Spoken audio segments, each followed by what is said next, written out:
Livre para todos os públicos.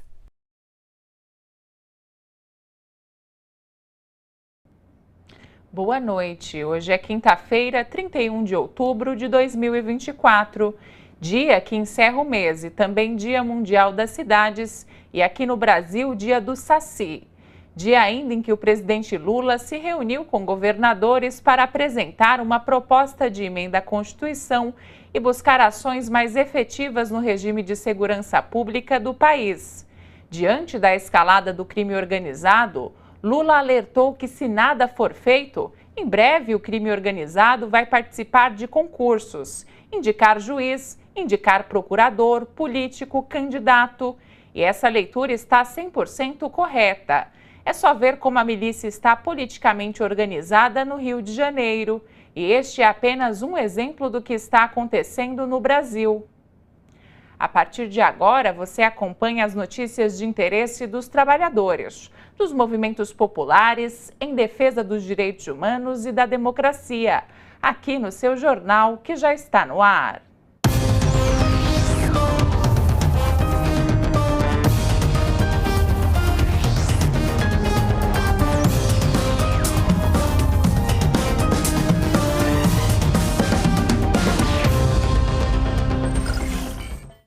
O julgamento dos assassinos da vereadora Marielle Franco e do motorista Anderson Gomes, mortos em uma emboscada do dia 14 de março de 2018, seguiu pelo segundo dia no Rio de Janeiro. Quem acompanhou o julgamento foi o repórter Jader Teófilo. Após 6 anos do atentado contra a vereadora Marielle Franco e o motorista Anderson Gomes, o julgamento para estabelecer as penas de Rony Lessa e Elcio Queiroz, réus confessos dos assassinatos, seguiu pelo segundo dia no Rio de Janeiro. A sessão de julgamento começou na quarta-feira pela manhã, aqui no 4º Tribunal do Júri da Justiça do Rio de Janeiro, e ouviu, além dos réus Rony Lessa e Elcio de Queiroz, outras 9 testemunhas, entre elas familiares e policiais que participaram das investigações. Que quando a Marielle foi convidada para ser vereadora, eu fui contra, acho que é público isso que eu fui contra. Eu não sentia coisa boa no meu coração em relação ao mandato partidário. A gente nunca teve partido, né? Então isso me preocupou bastante, mas era quem era eu naquela época para contrariar aquela mulher com quase 38 anos. Então era uma mulher que tinha decisões, uma mulher, de uma filha que obedecia, mas naquela hora era o que ela queria, né? O partido não tinha nenhuma mulher negra como candidata e chegou na hora que ela sai de uma comissão de direitos humanos por 10 anos, né? Entendendo que ela podia fazer muito mais, foi o que ela fez todo o tempo, é defender o outro. Ágata, viúva de Anderson, se emocionou durante o depoimento e comentou a dificuldade para criar o filho do casal, que na época do crime tinha apenas 1 ano e 8 meses. Lembro de uma frase que meu pai me disse, em determinado momento, que tudo que eu fizesse a partir dali seria a primeira vez sem o Anderson. Não vai passar nunca. Não vai passar nunca, porque sempre vai ter alguma coisa que vai ser a primeira vez sem o Anderson.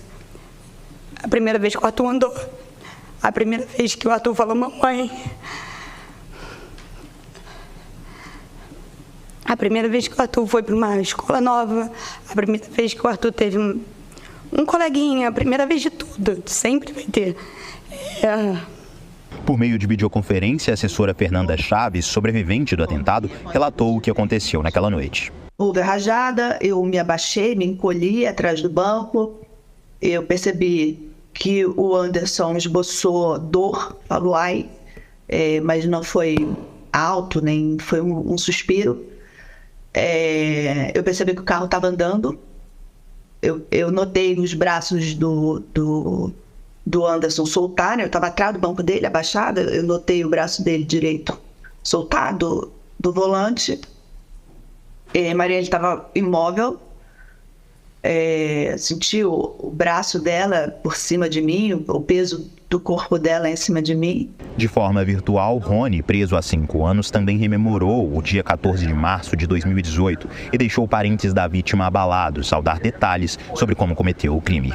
Cara, recebi uma ligação e vai ter um evento hoje lá no centro da cidade e o Alvo vai estar lá. Esperamos ela sair. Eles embarcaram novamente no carro e nós fomos atrás. Eu fiz os disparos, eu tentei concentrar o máximo do alvo, que era a vereadora Marielle. Infelizmente aconteceu a questão do Anderson. Não era a finalidade da nova Fernanda, não existia essa finalidade. Eu concentrei na vereadora Marielle, porém, sabendo do risco que ocorria, sabendo que podia atingir outra pessoa. E terminou há pouco, no Rio, o julgamento dos assassinos de Marielle Franco e Anderson Gomes. Após mais de 6 anos de investigações, os ex-policiais Rony Lessa e Elcio Queiroz foram condenados. Lessa foi condenado a 78 anos e 9 meses de prisão, além de 30 dias multa. Elcio foi sentenciado em 59 anos e 8 meses, além de 10 dias multa. Eles foram condenados a pagar uma indenização por dano moral de R$ 706 mil para Marinete da Silva, mãe de Marielle, para a viúva Mônica Benício, a filha Luiara Franco e para Ágata Arnaus, viúva de Anderson e Arthur, o filho do casal. Também terão que pagar uma pensão a Arthur, que tem problemas de saúde, até ele completar 24 anos. E a primeira turma do Supremo Tribunal Federal formou maioria para aceitar queixa-crime apresentada pelo senador Vanderlan Cardoso contra o deputado federal Gustavo Gayer, do PL de Goiás. As denúncias são de prática de calúnia, difamação e injúria em vídeo postado nas redes sociais. Se a decisão se confirmar, Gayer se torna réu. Durante o julgamento em plenário virtual, o relator ministro Alexandre de Moraes votou pelo recebimento da queixa-crime. Foi acompanhado pelos ministros Flávio Dino, Cristiano Zanin e Carmen Lúcia. A queixa-crime foi motivada por um vídeo divulgado por Gayer, em que chamou Vanderlan Cardoso de vagabundo. Moraes afirmou que liberdade de expressão não permite agressão e defende que a liberdade, essa garantia, também está vinculada à responsabilização pelo que se diz. O ministro da Advocacia Geral da União, Jorge Messias, disse hoje que é inconstitucional uma anistia aos condenados pelos ataques do 8 de janeiro. Para o chefe da AGU, a discussão sobre o perdão aos crimes proposta no Congresso pela direita bolsonarista é uma agressão à população brasileira. Messias se disse indignado com a proposta e lembrou que a AGU foi a primeira a pedir a prisão dos envolvidos na depredação dos prédios públicos. Acrescentou que os envolvidos têm que pagar cada obra que quebraram, cada cadeira do Supremo, cada luz que quebraram no Congresso e no Planalto. Mentiras de todos os tipos, cabeludas, online, curtas, longas, bobas, maldosas e as que assustam. Assim funciona uma máquina de desinformação. Hoje, o tema do Observatório de Olho nos Ruralistas é sobre isso. Teve o salve, houve interceptação de conversas, né, e de orientações que eram emanadas de presídios por parte de uma facção criminosa, orientando determinadas pessoas em determinadas áreas a votar em determinados candidatos. O Brasil precisa lutar contra a máquina de desinformações e não somente na justiça. Pode começar? Estamos no país que inventou o kit gay e a mamadeira de piroca. Madeira de piroca. A mamadeira com aquela... Uma mamadeira que a ponta era uma rola. E ele dava pra criança, é isso? Não, ele dizia que eu ia dar. Onde políticos são eleitos mentindo em escala industrial. Uma firma. Existiam supervisores que selecionavam que tipo de mentira seria dita para que ela tivesse mais sucesso na hora de se espalhar naquela região a respeito daquele candidato X.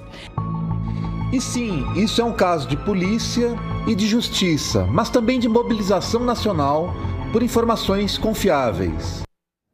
Como acabamos de assistir, a conversa de hoje com o Alceu Castilho, editor-chefe do Observatório de Olho nos Ruralistas, é sobre a máquina de desinformações, notícias falsas que são disseminadas no Brasil. Como acabamos de acompanhar no vídeo, elas atrapalharam e muito o processo eleitoral. Alceu, os povos do campo estão entre as principais vítimas das notícias falsas? Boa noite. Sim, Gihanna, boa noite. Estão porque não se tratam apenas de notícias falsas pontuais, mas de todo um sistema de manipulação, de repetição de pequenas ou grandes mentiras até que elas virem verdade ao longo de dias, semanas, meses, anos, décadas. E uma delas é a própria retirada da palavra negócio, a retirada do negócio da palavra agronegócio, né? Tentando transformar o agronegócio, o antigo latifúndio, em algo fofo, ameno, que não é. Ele é o protagonista de muita coisa ruim no Brasil, de desmatamento, de conflitos no campo, de violência contra indígenas, etc. E entre outras coisas, a reafirmação da palavra invasão no lugar de ocupação, né? A transformação da luta dos povos do campo em algo que apontado pela direita como se fosse terror, né? É todo um sistema de manipulações. A gente viu aí alguns casos pontuais no campo político, o Tarcísio ao lado do Ricardo Nunes. Basta entrar no Instagram do Ricardo Nunes, do prefeito de São Paulo, para ver que ele, no mesmo dia ali dessa declaração do Tarcísio, e ele estava ao lado do governador, ele postou algo nessa mesma linha, associando Guilherme Boulos ao PCC e tudo, e está lá ainda. E está lá. Vocês falavam de perdão agora há pouco, esses senhores vão ser perdoados, anistiados, por isso que muita gente está apontando como crime eleitoral. Então a gente tem as duas pontas. A gente tem crimes pontuais, eleitorais, a fake news propriamente dita, e tem o que eu chamo até de fake jornalismo, né? É o jornalismo já falso, o jornalismo a serviço de alguma coisa. Por exemplo, a campanha Agropop da Globo, ela é uma campanha publicitária, só que ela migra para o jornalismo. A partir do momento que jornalista se propõe a cobrir agronegócio e não agropecuária, já estão fazendo marketing também, estão fazendo publicidade e não jornalismo. Eu vou pegar essa sua deixa porque eu quero saber exatamente como que a luta contra a desinformação passa pela imprensa independente. Sim, a gente até enumerou alguns veículos que precisam ser apoiados, entre eles a própria TVT, porque Brasil de Fato, citamos também a Amazônia Real, Repórter Brasil, no nosso campo, né? Brasil de Fato e TVT, veículos a serviço da classe trabalhadora e camponesa, e porque, como a gente aponta no vídeo, 2026 está logo ali. Se não houver um trabalho do campo independente, do campo contra-hegemônico, desde já, eles vão tratorar a democracia como já tentaram e como já conseguiram durante o governo Bolsonaro, durante o golpe contra a presidente Dilma Rousseff. Então, essa mobilização contra as fake news precisa ser na justiça, punindo esses senhores que cometeram crimes, né, de notícia falsa, crimes eleitorais, por exemplo, mas também de uma articulação rumo a um circuito de informações massivo, que seja um contraponto efetivo ao volume gigantesco de notícias falsas que a direita, a extrema-direita, colocam no ar. Eles trabalham todos os dias, eles têm os mecanismos, eles têm os recursos para dispar em massa e tudo. Então, os veículos do campo democrático, os movimentos sociais, as ONGs sérias e tudo, precisam se articular de um modo mais efetivo nos próximos 2 anos para evitar um 7-1 em 2026. A gente viu aí o trabalho que vocês fizeram na série Endereços, né? Fica à vontade para convidar as pessoas para contribuírem com o De Olho. Isso, não somente o De Olho nos Ruralistas, mas outros veículos que também estão precisando de apoio. A gente acabou de reduzir a nossa equipe quase à metade por conta de falta de recursos mesmo.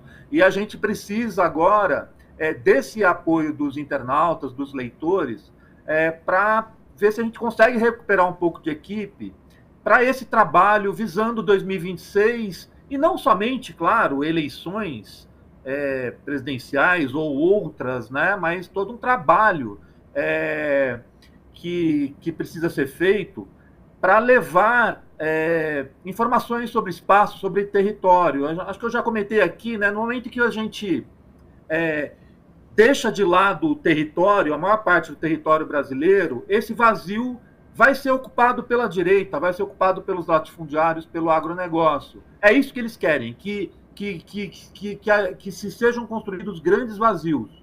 E este observatório de Olho nos Ruralistas está aí para preencher certos espaços que a mídia não quer preencher, a mídia hegemônica. Muito obrigada, Alceu. É isso. Uma boa noite. Boa noite. Até mais. Até mais. E o seu jornal faz um intervalo. Daqui a pouco você acompanha outras notícias deste dia 31 de outubro de 2024.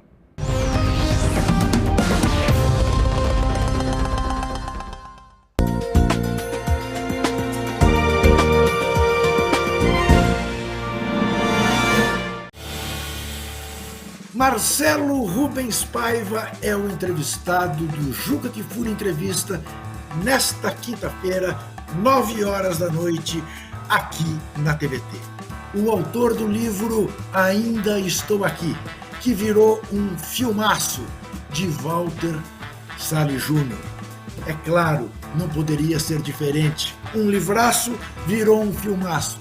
E é sobre isto, sobre a vida de Eunice Paiva, sobre as atuações de Fernanda Montenegro, de Fernanda Torres, de Celton Mello, é o motivo da nossa conversa. Marcelo Rubens Paiva, no Juca Kfouri Entrevista. Nesta quinta, 9h da noite, só aqui, na TVT.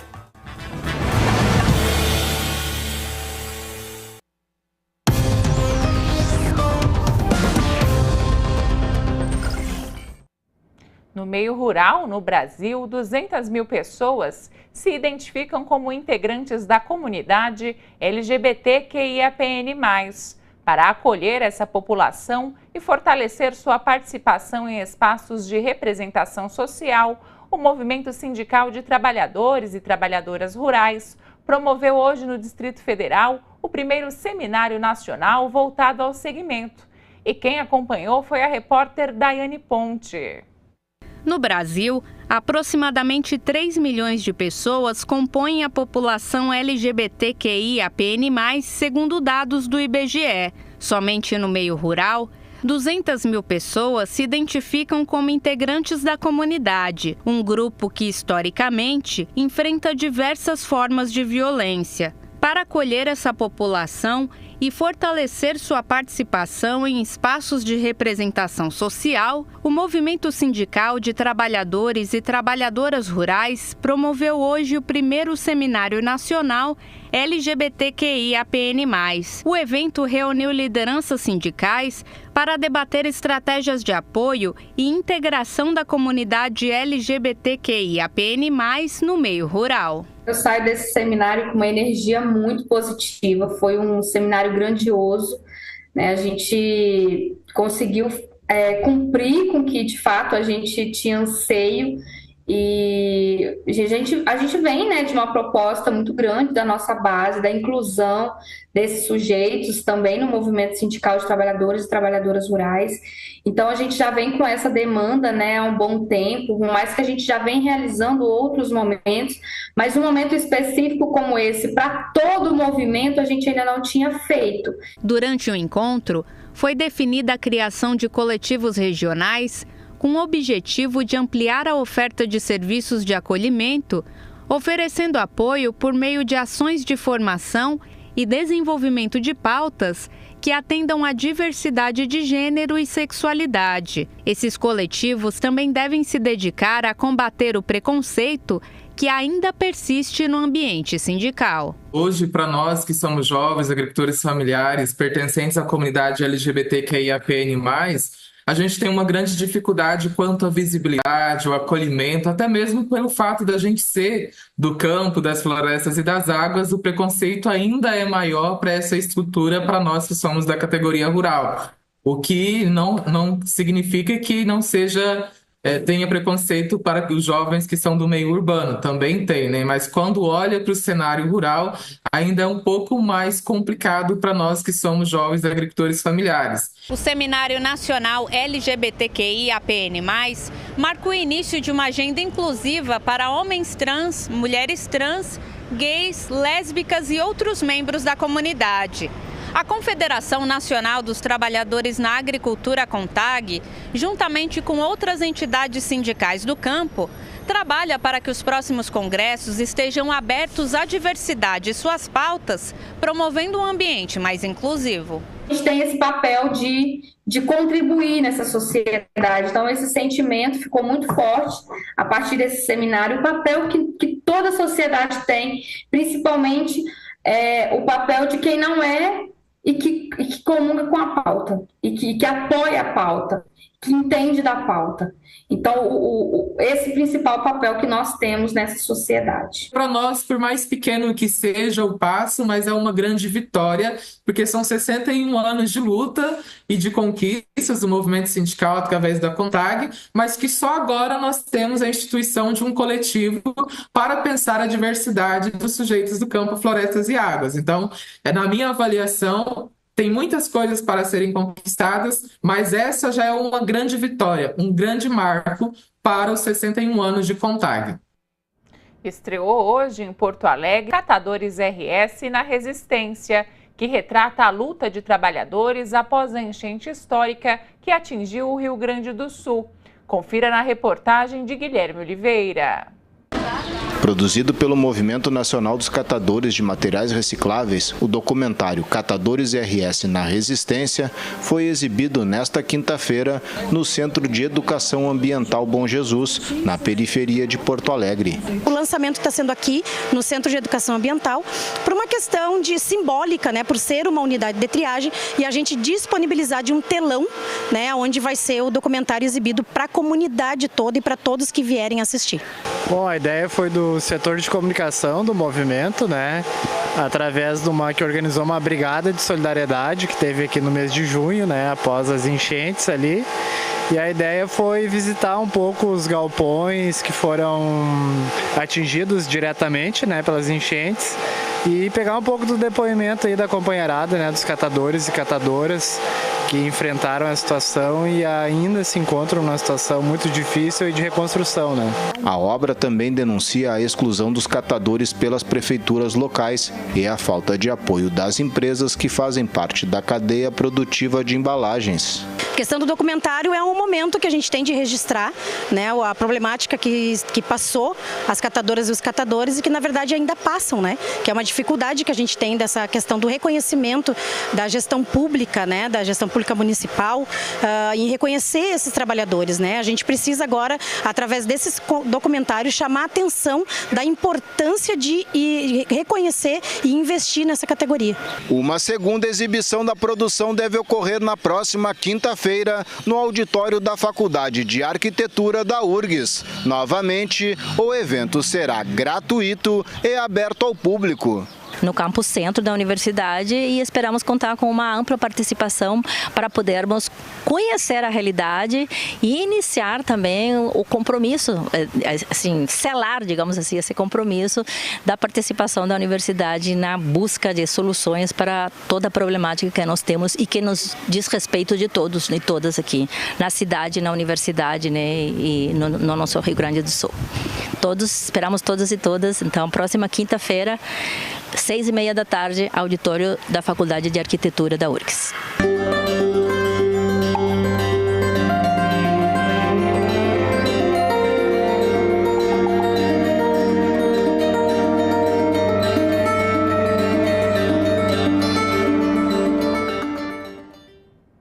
Hora de falar do clima. De acordo com o Climatempo, o feriado de finados deve ser de tempo instável, com possibilidade de chuvas fortes no sudeste, centro-oeste, norte e nordeste.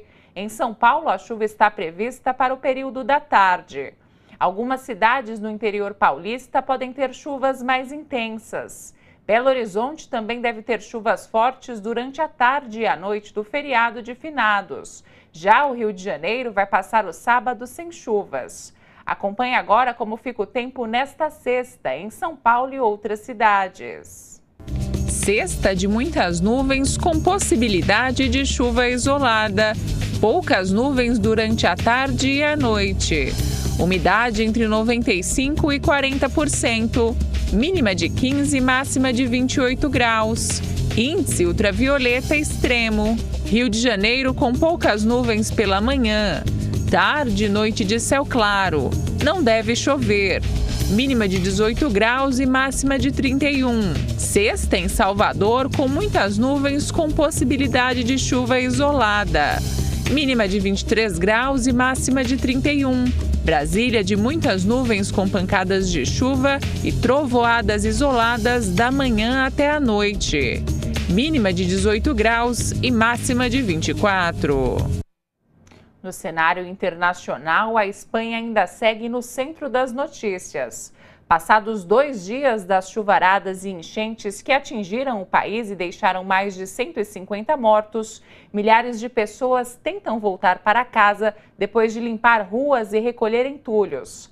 As chuvas desta semana na Espanha superaram em apenas 8 horas o volume de 3 dias de tempestades que atingiram o Rio Grande do Sul entre abril e maio. Até o momento, 158 mortes foram confirmadas pelas autoridades, das quais 155 ocorreram em Valência. Algumas áreas seguem ilhadas e sem energia, e há serviços ainda suspensos, como o do trem de alta velocidade entre Madrid e Valência e entre Barcelona e Valência. 2 estradas continuam fechadas, cheias de caminhões enguiçados. O primeiro-ministro Pedro Sánchez decretou 3 dias de luto nacional a partir de hoje e disse que todos os meios serão disponibilizados para que a Espanha se recupere dessa tragédia. Essas foram as piores inundações na Espanha desde as enchentes que deixaram 300 mortos em outubro de 1973. E você acompanhou aqui no seu jornal a reportagem sobre o leilão para a administração de escolas públicas em São Paulo, vencido por uma empresa que cuida de cemitérios. Pois a Justiça suspendeu o processo graças a uma ação da APOESP, o Sindicato dos Professores do Ensino Oficial do Estado de São Paulo. Quem nos dá mais detalhes é o primeiro presidente da APOESP, Fábio de Moraes. Fábio, qual pedido que a APOESP fez à Justiça? Ainda cabe aí recurso do governo de Tarcísio de Freitas? Boa noite. Boa noite, sim. Nós estamos nessa luta, que é uma luta em defesa da educação pública. Porque a educação para nós, o princípio da educação, a natureza da educação, ela tem que ser pública. Obviamente, o setor privado existe e é uma opção, certo? Para as poucas pessoas que podem pagar no nosso estado. Mas a grande maioria estuda na escola pública e nós queremos que ela seja pública. O governador apresentou um modelo de privatização, entre diversos modelos que ele tem para entregar a nossa rede, né? E esse modelo de privatização, ele é direcionado para 33 escolas no estado de São Paulo. Veja que surreal. O governo está pedindo para a iniciativa privada construir 33 escolas. É muita incompetência. Não é 33 escolas para o tamanho da rede de São Paulo, é muito pequeno. Então o governo demonstra uma total incapacidade de gestão da própria rede. É dever do Estado construir a sua rede e gerir da melhor forma possível, oferecendo educação de qualidade com profissionais valorizados e valorizadas. Nós não concordamos com esse modelo absurdo, que é um modelo de 25 anos. Então, esta empresa que receber este lote, no caso, né, já tivemos um lote aí que foi impedido pela Justiça, é uma decisão, né, em regime liminar, mas que nós estamos atuando e vamos brigar muito para que ela continue valendo, mas sobretudo nas ruas, defendendo a escola pública. né, essa empresa que já é questionada no serviço que ela presta nos hospitais, ela pegou um contrato de 3,5 bilhões para gerir 17 escolas. Então, assim, faça o favor, né, é uma afronta aos recursos da educação de São Paulo, é uma afronta ao orçamento da educação de São Paulo, é uma afronta aos profissionais da educação que sequer ganham o piso salarial profissional nacional, é uma afronta aos funcionários da educação, aos terceirizados que já são explorados hoje, né, a merendeira, o trabalhador que já é terceirizado, explorados, e são essas mesmas empresas que agora querem gerir tudo, da merenda à pintura da escola. Né? O recado para nós, para o governador, é o seguinte: tem muita gente competente na rede, cabe ao Estado dar as condições de trabalho, porque tem profissionais incríveis na gestão, entre os funcionários, no quadro docente, que é o quadro dos professores, e nós queremos, né, que nos dê as condições, a gente precisa fazer educação de qualidade. Fábio, qual que é o problema de transformar espaços educativos em produtos negociáveis? E aí o problema para os alunos, para os professores, o problema para a sociedade? Ela é um espaço especial do aprendizado. É o espaço onde nós temos que ter dentro dessas unidades profissionais da educação. E isso, o setor privado, não é a prioridade. Todo mundo sabe que o setor privado ele vai gerar lucros, certo? E a escola não é mercadoria, não está à venda. Nós não temos escola para gerar lucro para grupo empresarial. Quem que quer ter o seu lucro vai produzir, né? O mercado está aí, abrangente para todo mundo. Deixa a educação para continuar pública. O governo, ele infringiu o princípio da gestão democrática, não escutou ninguém, né? Apresentou um projeto aí, recebeu esse lote, ele recebe por mês. Se isso se concretizar, e nós vamos lutar muito para que não concretize, não é, porque nós queremos uma escola pública, repito, 11.900.000 reais por mês para gerir 17 escolas. E outra, nós queremos uma rede de qualidade. Então, assim, a mesma condição dada para um tem que ser dada para todos. Em 12 meses, para essas 17 escolas, Gerana, esse grupo receberá 142.800.000 reais por ano por escola, dá 8.400.000. Então eu, professor, me pergunto, por que não dar esse dinheiro hoje para todas as escolas do estado? Porque vai entregar esse dinheiro na mão da iniciativa privada, que vai fazer a gestão da escola e que vai, obviamente, sobrar lucro, certo? Então por que não oferecer esse dinheiro para que a escola, num programa direto na escola, ela possa fazer a gestão desse dinheiro publicamente e o Estado ter em boas condições? Nós estamos precisando de tantas coisas nas escolas, tanto problema, é violência, nós estamos vivendo climas extremos, não temos ar-condicionado, não é problema de falta de professor precarizado, falta de funcionários, então, problema na estrutura, elas não tem que fazer a festa de julho para colocar dinheiro na PM para comprar papel higiênico. E agora o Estado esfregar um projeto desse, que para 17 escolas, que não é para a escola o dinheiro, é para um grupo empresarial, vai fazer um contrato de 3,5 bilhões, certo? De 142.800.000 por ano, para um grupo que já tem problemas, né? Olha a situação do sistema funerário de São Paulo, que foi privatizado, essa empresa faz parte, né? Também conseguiu um lote. Olha o cemitério da Consolação, que é sob responsabilidade dessa empresa, abandonado. Então, não é esse futuro que nós queremos para a nossa escola. Esse futuro essa empresa já mostrou como é que ela trata a coisa pública. Não, o público é do povo, tem que ser tratado com carinho, com competência, com recursos, sim. E o recurso, nós defendemos, o recurso público é para a educação pública. E essa luta, ela é histórica, construída ao longo de muito tempo, né, que passou aí na construção da LDB, da Constituição. Não pode um governador agora acabar com tudo isso, senão não vamos permitir. É isso, professor. A luta é por uma educação emancipadora, pelo serviço público. Muito obrigado pela participação e boa noite. Eu que agradeço e olha, contem com a PUESP. Nós vamos estar na rua e em todas as frentes para defender educação pública de qualidade com profissionais valorizados e valorizadas. Muito obrigado. Muito obrigada. E o desemprego caiu no terceiro trimestre do ano, aponta a PNAD contínua do IBGE, divulgada nesta quinta-feira. É a segunda menor taxa de desocupação registrada pela PNAD contínua nos últimos 12 anos. O Brasil tem hoje 103 milhões de pessoas ocupadas.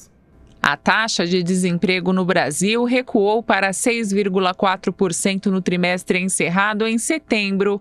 A queda foi de 0,5 ponto percentual em relação ao trimestre anterior, que terminou em junho, quando a taxa estava em 6,9%. No total, a população ocupada no país alcançou 103 milhões de pessoas, um novo recorde na série histórica, com crescimento de 1,2% no trimestre e de 3,2% em relação ao mesmo período do ano passado. Assim, mais da metade da população em idade para trabalhar está empregada. Esta é a segunda menor taxa de desocupação registrada pela PNAD contínua desde o início da série histórica em 2012, ficando atrás apenas do trimestre encerrado em dezembro de 2013, no governo Dilma, que teve uma taxa de 6,3%. O presidente Lula defendeu hoje um pacto entre os governos federal, estaduais e municipais para o combate ao crime organizado. Foi durante reunião no Palácio do Planalto para apresentar a governadores a proposta que amplia a atuação da União nas ações de segurança pública. Na reunião foi apresentada a proposta que amplia a atuação da União nas ações de segurança pública.